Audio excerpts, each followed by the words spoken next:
구약성경 오늘부터 시편 1편 보겠습니다. 시편 1편 1절부터 6절 말씀까지입니다.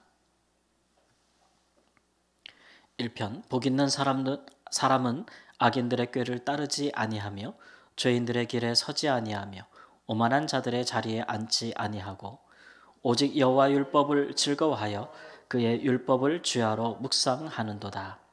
그는 시냇가에 심은 나무가 철을 따라 열매를 맺으며 그 잎사귀가 마르지 아니함 같으니 그가 하는 모든 일이 다 형통하리로다. 악인들은 그렇지 아니하며 오직 바람에 나는 겨와 같도다. 그러므로 악인들은 심판을 견디지 못하며 죄인들이 의인들의 모임에 들지 못하리로다. 무릇 의인들의 길은 여호와께서 인정하시나 악인들의 길은 망하리로다. 아멘. 시편은 그야말로 문학 장르로 따지면 시입니다. 그래서 시적 감수성, 감성을 가지고 접근하고 또 그렇게 이해하시는 분들이 훨씬 더 그 메시지를 잘 마음에 새기고 느낄 수 있다라고 생각합니다. 저는 별로 이렇게 시적 감수성이 없는 편이라 좀 이 시편을 강의하는 동안에 시에 대해서 좀 더 깊이 그렇게 이 문학적인 장르랑 좀 가까워져야겠다 그런 생각을 해요. 그러니까 이것은 시편은 어떤 뭐 신학이나 아니면 어떤 지식이나 어떤 논증이나 뭐 이런 식으로 접근하는 것이 아니고 시인이 마음을 따라서 시인의 감성을 따라서 그의 시선을 따라서 우리가 같은 마음을 같은 느낌을 같은 감정을 느낄 수 있느냐 그런 부분이 훨씬 중요한 부분이라고 할 수가 있겠습니다. 시편은 1편에서 150편까지 되어 있는데 시편 1편의 포문을 여는 첫 단어는 복이라는 단어인데 시편 150편 마지막 시편은 마지막 절이 호흡 있는 자마다 여호와를 찬양할지로다 찬송할지로다 이렇게 돼 있으니까 각기 시편의 이 많은 시편을 각기 지은이는 다 다를 수는 있어도 이것을 하나의 시편으로 묶은 편집자 입장에서는 복 있는 사람 우리 모든 사람이 호흡이 있는 모든 사람이 하나님 앞에 복을 받기를 원하고 또 의인의 길을 가기를 원하고 그렇게 하나님을 호흡 있는 자마다 다 찬송하기를 원한다는 어떤 그런 마음을 품고 이렇게 편집하지 않았을까 생각을 해요. 오늘 시편 1편 말씀해 보면 시인은 굉장히 많은 대조법을 사용하고 있습니다. 우리나라의 시는 주로 이제 그 음률이나 운율 이런 것들 많이 따지잖아요. 라임.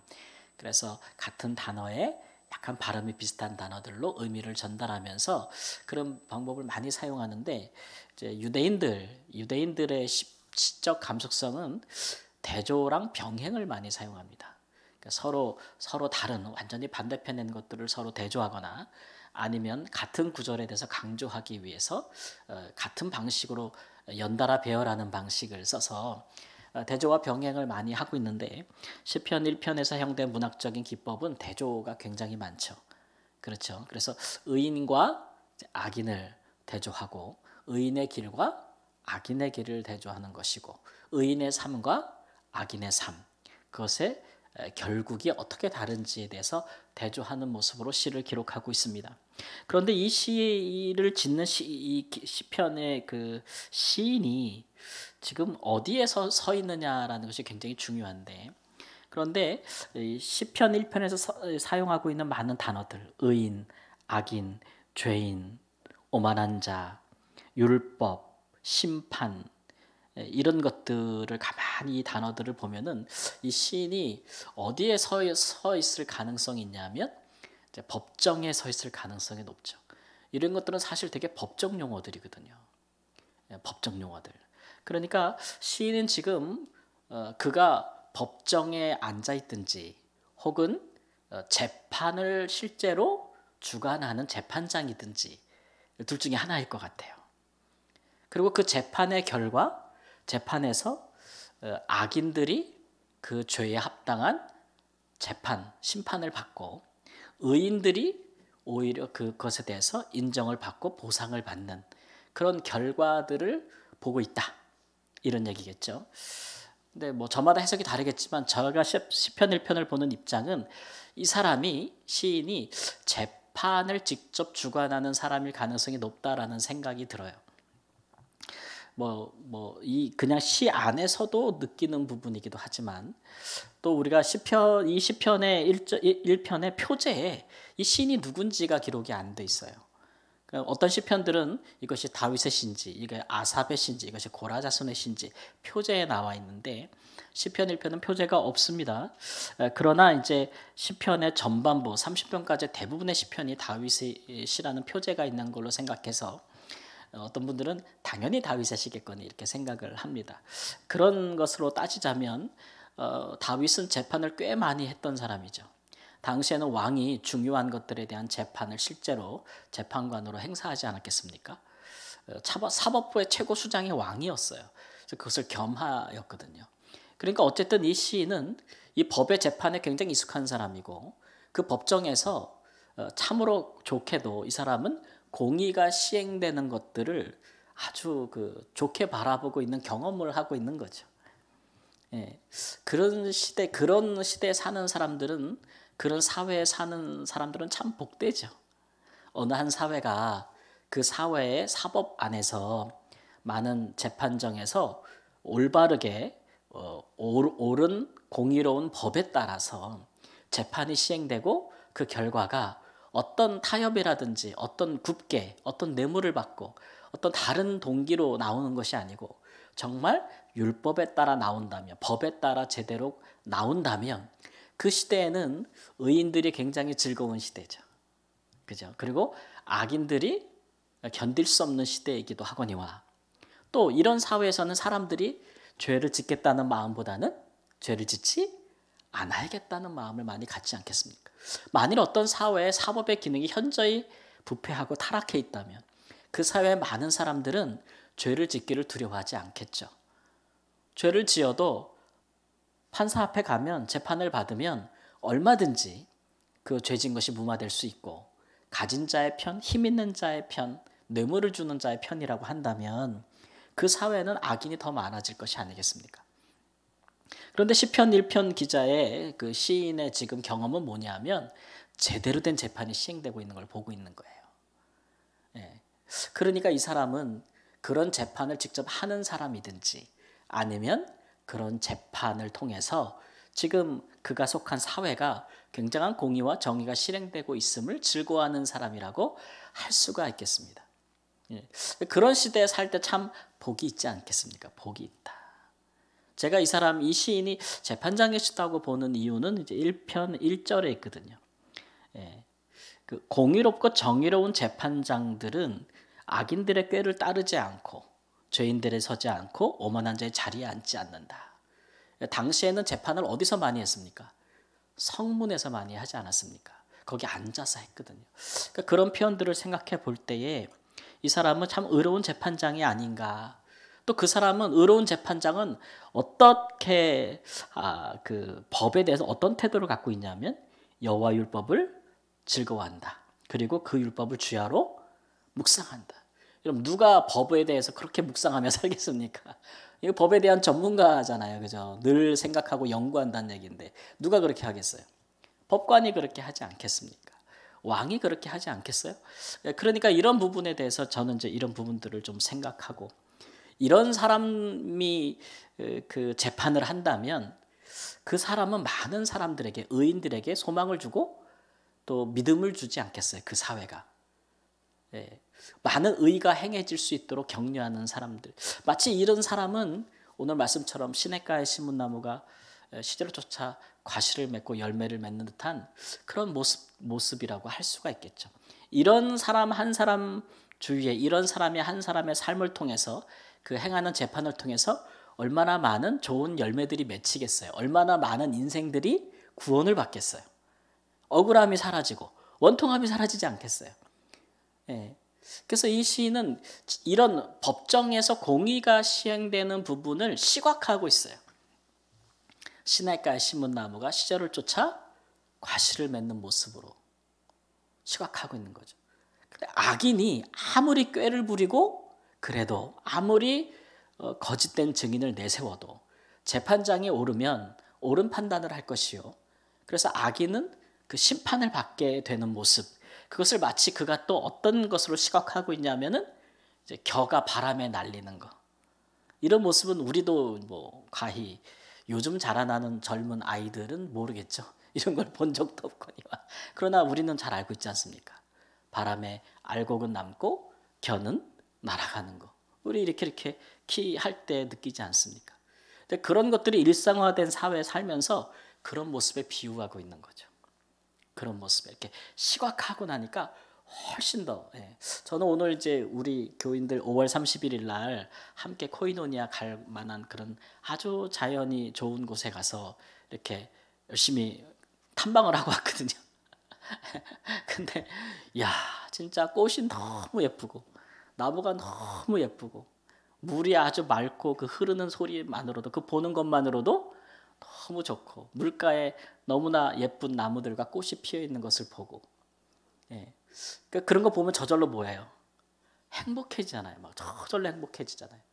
그 물이 얼마나 많은 생명들을 살게 하는지. 이 시편 기자도 이 시인도 그런 경험이 있는데 그거를 여기 빗대고 있는 거죠. 거기 빗대고 있는 것입니다. 결국 그래서 그가 이런 모습, 이렇게 시행되는 이 땅에서의 그런 모습을 보면서 또 하나 이렇게 바라보는 소망이 있는 거죠. 자기가 재판관으로서 그런 일들에 최선을 다하고 그런 일들이 이루어지는 것을 보면서 또 다른 소망은 뭐냐면 그렇다고 해서 이 땅에서 모든 공의가 다 시행되는 것은 아니잖아요. 그래서 하나님 앞에 복이 있는 의로운 재판장 이 한 사람이 세워져도 이런 일이 있는 거잖아요. 그러니까 우리의 궁극적인 모든 것에 대한 재판장은 누구예요? 하나님이니까. 하나님의 법정에서는 더욱더 그런 일이 있을 것이라는 것을 소망으로 바라보고 있는 거죠. 그런 것들을 하나의 기대를 담아서 이제 소망으로 담고 있는 것이라 할 수가 있겠습니다. 우리가 종종 살아가면서 이렇게 좀 부정적인 경험을 많이 하잖아요. 아, 이러면 안 되는데 현실이 너무 이런 일들이 많아. 너무 안타깝고 너무 분노하고 막 그래서 이렇게 하지 않고 이렇게 이런 불의와 불법이 악인들이 득세하는 그런 현실을 보면서 안타까운 마음을 가져도 그 현실을 이겨낼 만한 그 능력과 힘이 있고 지혜가 있는 사람이 많지 않지 않습니까? 이런 경험들은 많은 사람을 낙담하게 하거든요. 그런 시대에는 의인이 한 사람이 있어도 그 사람은 죽기 딱 좋지 않습니까? 주위를 둘러싼 악인들이 의로운 사람 죽이기 딱 좋지 않습니까? 그런데 이제 그 사람이 이런 의로운 사람이 권세를 가지고 있고 권력을 가지고 있고 왕이라면 얼마나 그 시대가 태평할 것이며 얼마나 공의로운 사회가 될 것이며 얼마나 그런 것들이 영향력 있는 사회가 될 것이에요. 악인들이 그 왕을 두려워하지 않겠어요? 그 재판관을 두려워하지 않겠어요? 우리의 많은 경험들은 이런 부정적인 경험 때문에 이런 기대나 소망을 꿈도 꾸지 않고 현실을 헤쳐나가는 사람들이 굉장히 적단 말이에요. 근데 반대로 우리의 현실이 정말 이런 한 사람을 통해서 많은 공의와 정의가 시행되는 것을 본다면 그 좋은 모범을 통해서 또 얼마나 많은 사람들이 자라겠어요. 같은 마음을 품은 사람들이. 그것을 경험한 사람들은 그것과 다른 삶이나 다른 악인들이 통치자가 될 때 견디지 못하지 않겠습니까? 우리 흔히 스포츠에서 뭐 옛날에 우리나라 뭐 이렇게 90년대 이런 데 보면은 미국으로 가서 스포츠 스타로 성공한다는 거는 생각도 못할 때예요. 그죠? 그때는 이제 헝그리 정신 그래가지고 먹을 게 없어가지고 막 라면 먹으면서 막 죽도록 뛰고 막 이래야 뭐라도 세계 경기에 가서 뭐라도 하나 메달 따면 뭐 이렇게 할 그런 시대였는데 흔히 얘기하는 막 골프에서 막 그냥 전 세계 미국 가서 1등 해버리는 여자 골프 선수가 나오고 막 야구 해가지고 막 미국의 메이저리그를 흔들어 놓는 야구 선수가 나오고 막 그랬잖아요. 뭐 이름 다 얘기 안 해도 아시잖아요. 성의가 박시인 두 사람. 대단한 센세이션이거든요. 여러분 그런 일이 딱 생기면 그 다음부터 무슨 일이 생깁니까? 흔히 말하는 그 키드들이 생겨요. 그죠? 우리나라 피겨스케이트에서 전 세계 굉장히 유명한 사람이 하나 나오면 그걸 보면서 그렇게 되고 싶은 키즈들이 쫙 생기지 않습니까? 그래서 우리가 누구누구 키즈 막 이런 말 쓰잖아요. 그래서 그런 말들이 다 써요. 뭐 정치에도 쓰고 사회 각 분야에 다 쓰이게 되는데 그런 거거든요.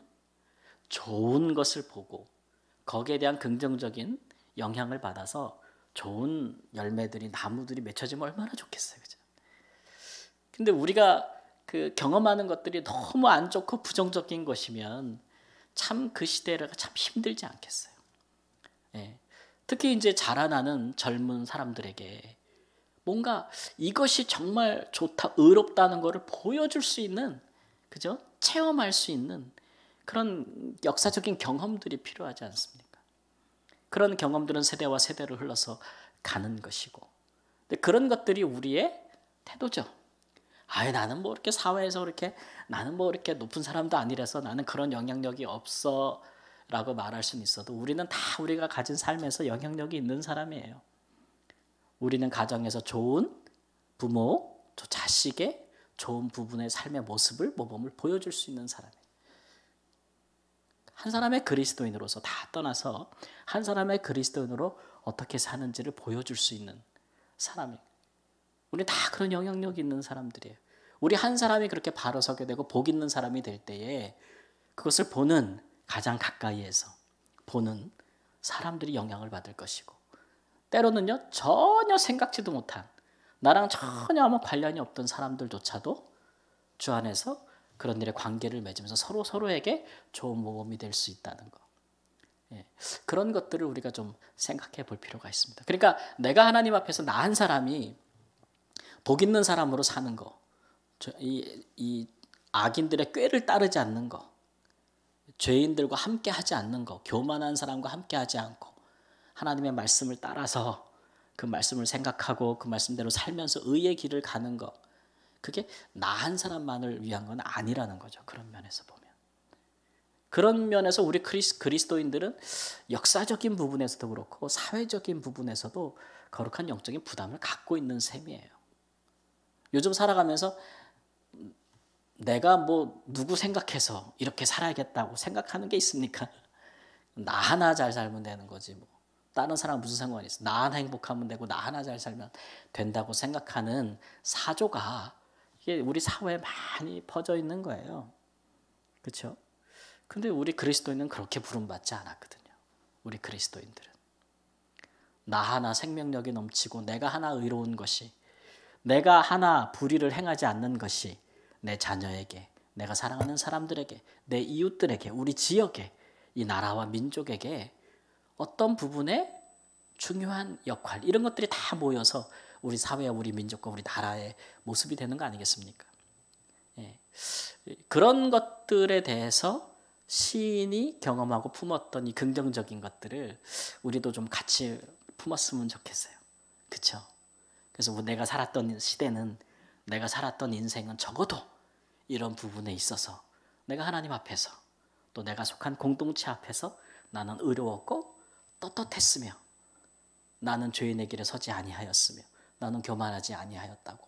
이게 이렇게 그 할 수 있는 내 인생의 어떤 그런 것들의 가치와 그 발자국들이 되지 않겠어요? 예. 그래서 좀 그런 부분들을 우리도 노래할 수 있었으면 좋겠다라는 생각이 듭니다. 우리 인생을, 지나온 인생을 우리가 바라보고 경험하는 것들을 한 편의 시로 우리가 또 쓸 수 있다면 시편 1편처럼 기록이 되었으면 참 좋겠습니다. 그렇게 못했네, 그게 안 됐네, 그래서 힘들었네 라기보다는 그래서 이런 일들이 있었네, 이런 기가 막힌 일들이 있었네, 이렇게 의인들이 하나님께서 인정하시는 길이 내게 있었네, 이렇게 하나님이 나를 통해서 하나님의 의를 세우셨네, 뭐 이렇게 좀 좋은 경험들, 그런 것들을 우리가 우리 삶에 많이 남기고 노래할 수 있는 삶이 되기를 우리 주 예수님의 이름으로 축원합니다. 아멘.